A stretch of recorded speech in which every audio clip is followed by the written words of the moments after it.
Users of Re-Leased software and the integration with Property Inspection Manager can now send, as well as in completed inspection reports, maintenance requests back into Re-Leased. To do that, while you're at an inspection, if you take some photos, I'm just going to take a couple of pictures here. Take a second one in there, use photo, expand that out a bit, use photo, done. So I've got the two pictures that I've taken in this area. I'm now going to press on the bar, which says two photos. I'm going to press edit, which is in the top right-hand corner. Select those two photos because I want to send them as part of the maintenance request.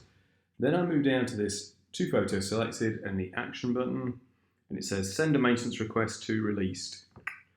I'm going to add some notes in here. There is evidence of water leaking into the roof.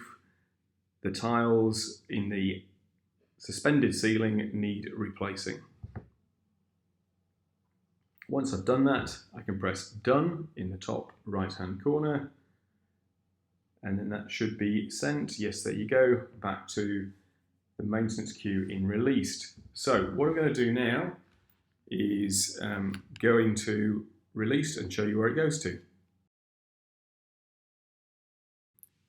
Okay, back into Re-Leased. I'm now navigating to the home page. I'm going into the Maintenance Request tab.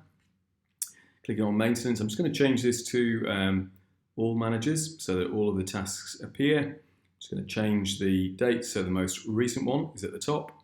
And this is the maintenance request that I sent through into the system where I can process it. You can see there's notes there of the water leaking. The inspection area, if I go into the maintenance details, I can play around with this and change things in here. I've also got, if you look down here, the two photos that I took previously.